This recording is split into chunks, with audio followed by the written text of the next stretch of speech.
د ځینو ګاونډیو هیوادونو د استخباراتو د لاسوهنې په تړاو د افغانستان د اسلامي امارات اندېښنه. سلام درنو لیدونکو، ستړي مه شئ. د بهرنیو چارو وزارت سیاسي معین د اسلامي امارات او د ګاونډیو هیوادونو ترمنځ د واټن د رامنځته کولو لپاره د سیمې د هیوادونو د استخباراتو د هڅو خبره کوي.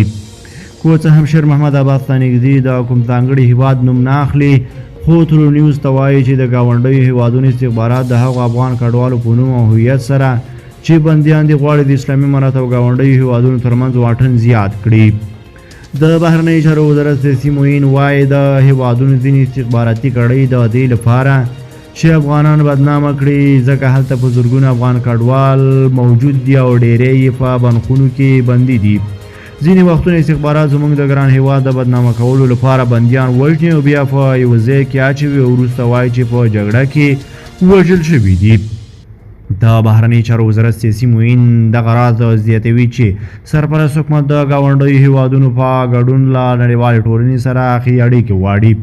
نوموړي یو ځل بیا ډاډ ورکړی دی چې هېڅکله به اجازه ورنه کړل شي چې د افغانستان له خاورې د نورو هیوادونو پر ضد کار واخیستل شي. شیر محمد عباس ته نږدې وایي له ټولې نړۍ سره موږ ژمنه کړې وه چې د افغانستان خاوره به د هېڅ چا د امنیت پر خلاف استعمال نه شي. بلخوا د چارو ځینې شنونکي له ګاونډیو هیوادونو سره د سرپرست حکومت ښې اړیکې د دواړو لورو په ګټه ګڼي. د سیاسي چارو شنونکي احمد الله همدړ وویل لازمه ده چې د افغانستان اسلامي امارات د ډول ستونزو حل لپاره په لومړي ګام کې له نړیوالې ټولنې سره د سیاسي تعامل لپاره ښې لارې ولټوي.